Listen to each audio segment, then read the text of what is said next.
শরীফ ওসমান হাদির যে ঘটনা, তার যে শাহাদাত, এটা নিয়ে রাজনীতিতে দৃশ্যপটে এখন নতুন নাটকীয়তা, যেটা থেকে স্পষ্ট হচ্ছে যে প্রফেসর ইউনুস এখানে নিরুপায়। তিনি ওসমান হাদি হত্যাকাণ্ডের কোনো রহস্য উদ্ঘাটন করতে এখন পর্যন্ত পারছেন না। আমরা একটা পর্যায়ে দেখেছিলাম যে ইউনুসের যথেষ্ট ডেভেলপমেন্ট, তখন ধারণা করেছিলাম যে না, ওসমান হাদি হত্যাকাণ্ড এটা সাগররুনি হত্যাকাণ্ডের মতো ঘটনা হবে না, একটা কুল কিনারা হয়তোবা আমরা দেখতে পাবো। কিন্তু এখন আমরা দেখতে পাচ্ছি যে না, ওসমান হাদির হত্যাকাণ্ড সাগররানী হত্যাকাণ্ডের মতো একটা কেসে রূপ নিচ্ছে। হাসিনা যেরকম ইচ্ছা করে বলেন নাই বা বলতে পারেন নাই সাগররুনি হত্যাকাণ্ডের রহস্য কি ছিল, কারা এটা করেছিল, এখন পর্যন্ত কোনো চার্জশিট কেউ দিতে পারেনি। এটা পৃথিবীর ইতিহাসে বিরল যে এরকম একটা হত্যাকাণ্ডের ঘটনা ঘটে অথচ কাউকে দায়ী করা যাচ্ছে না। হাজিব জিন ভূত এসে এই ঘটনাটা ঘটিয়ে দিয়েছে। ঠিক তদ্রুপ এমনকি দেখেন, সাগররুনি হত্যাকাণ্ড থেকে আসি, ঠিক আছে, হাসিনা পারেনি, এটা হাসিনা নিজে করতে পারে বা তৎকালীন স্বরাষ্ট্রমন্ত্রী জড়িত থাকতে পারে, কিন্তু ফিরোজ কেন পারেননি? হাসিনা পালানোর পর সাগররুনি হত্যাকাণ্ডের চার্জশিটে তো হওয়ার কথা ছিল, কিন্তু হয়নি। বোঝা যায় যে সাগররুনি হত্যাকাণ্ড এমন একটা কেস যেটা রহস্য উদ্ঘাটনে ইউনুস নিজেও নিরুপায়, করতে পারছে না। তো দর্শক, ইটস ভেরি সিগনিফিকেন্ট। এখানে শরীফ ওসমান হাদি হত্যাকাণ্ডের বিষয়টা অনেকটা সেরকম যে এর কোনো কুলকুলেরা কেউ উদ্ঘাটন করতে পারছে না। এক এক সময় এক একটা নাটক। একবার বলা হচ্ছে যে ভারত ফেরত দিবে, দুইজনকে গ্রেপ্তার করেছে, পরে জানলাম যে ভুয়া, যে কাউকে গ্রেপ্তার করেনি, কাউকে ফেরত দেওয়ার তো প্রশ্নই আসে না। ভারত বলছে যে না, ভারতে থাকলে তারা গ্রেপ্তার করবে, সাঁড়াশি অভিযান চলছে। জুলকারনাইন সাহের পুরো বাংলাদেশকে ঘুরায়, এর মানে ওসমান হাদিকে নিয়ে যে নাটকীয়তা চলছে, সেই নাটকের একটা গুরুত্বপূর্ণ চরিত্র অভিনয় করছেন জুলকারনাইন সাহের।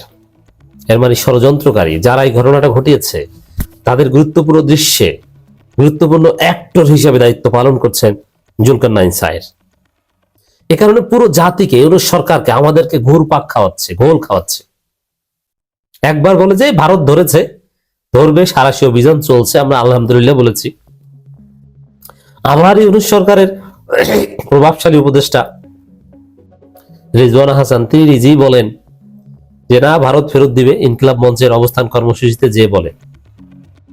আবার সেই শুটার ফয়সাল অভিযুক্ত, তিনি একবার বলেন যে আমি এর সাথে জড়িত না, আমার পরিবারকে হয়রানি করা হচ্ছে। একবার দাড়ি সহ ভিডিও দেন, আর একবার দাড়ি কাটা ভিডিও দেন। একবার বলেন আমি দুবাইতে, আবার ঘটনা বিশ্লেষণ করে দেখা যায় যে না, তিনি দুবাইতে না। কেউ বলছেন তিনি ক্যান্টনমেন্টের মধ্যেই আছেন, কেউ বলছেন ভারতে, কেউ বলছে দুবাইতে। এর মানে কি?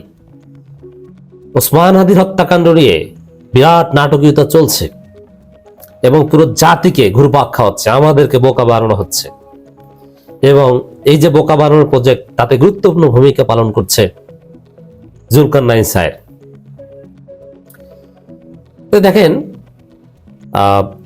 এই যে ছেলেটা যিনি মূল অভিযুক্ত, এটা দিবালোকে না স্পষ্ট যে তিনি শুট করেছেন ফয়সাল।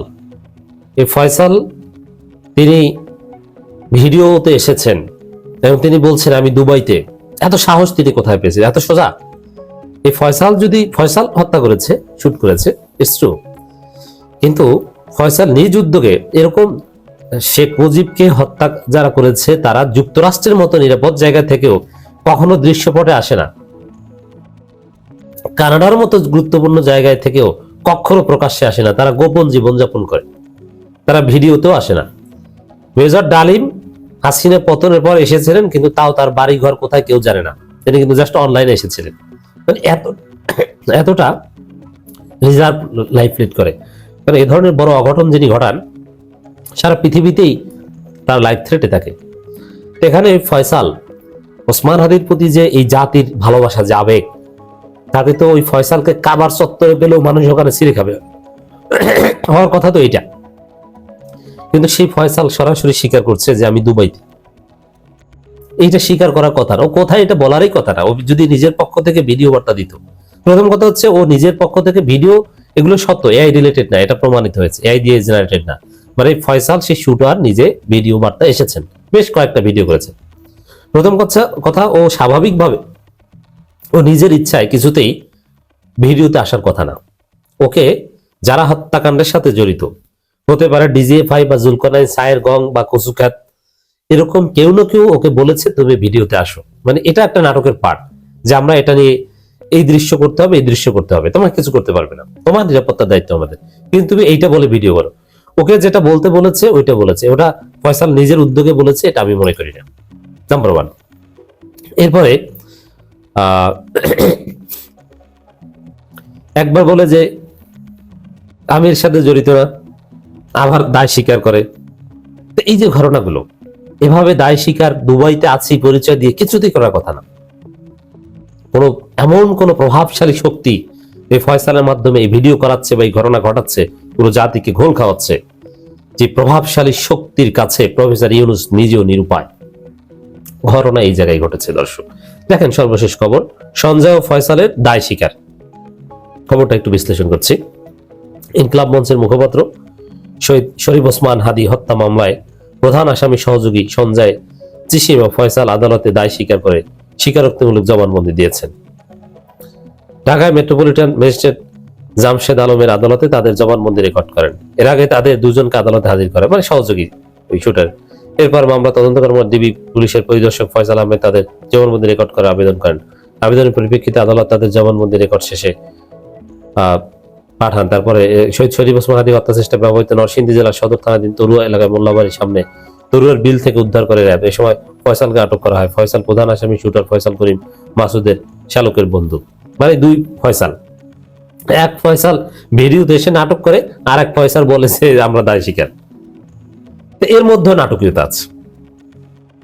বিশেষ করে ভিডিওতে আসা, পৃথিবীর জায়গায় যুক্তরাষ্ট্রে যেতে পারলো, ভিডিওতে আসা সাহস করার কথা না। যুক্তরাষ্ট্রেও যদি বাংলাদেশের মানুষ, বাংলাদেশ পন্থীরা শুটার ফয়সালকে পায়, ওকে ছিঁড়ে খেয়ে ফেলার কথা, তারপরে ভিডিও করছে। এবং ভিডিও ফেক না কি, দুবাই না ভারত, নানান বিশ্লেষণ। আসলে এই ঘটনাগুলো এমন কেউ ঘটাচ্ছে যাদেরকে ইউনূস নিজেও কিছু করতে পারছে না। অন দি আদার হ্যান্ড, ইনকিলাব মঞ্চ ধীরে ধীরে চুপসে যাচ্ছে। ইনকিলাব মঞ্চের যে কঠোর কর্মসূচি ছিল, ধীরে ধীরে সেগুলো ম্রিয়মাণ হয়ে যাচ্ছে, বরং সরকারি নানান আশ্বাস দিয়ে সেগুলো থামিয়ে দিচ্ছে। বলা হচ্ছে যে তারা 7 তারিখের মধ্যে চার্জশিট দেবে, অথচ কোনো কুলকিনারাই নাই। ফয়সাল কোথায় এটি জানে না। দুবাই কিভাবে গেল, ভারত থেকে না বাংলাদেশ থেকে? না, আসলে বাংলাদেশে বসে বলছে দুবাই। দুবাই কি এখন বাংলাদেশের মতো শীত, সোয়েটার টোয়েটার পরে? নানান প্রশ্ন আছে।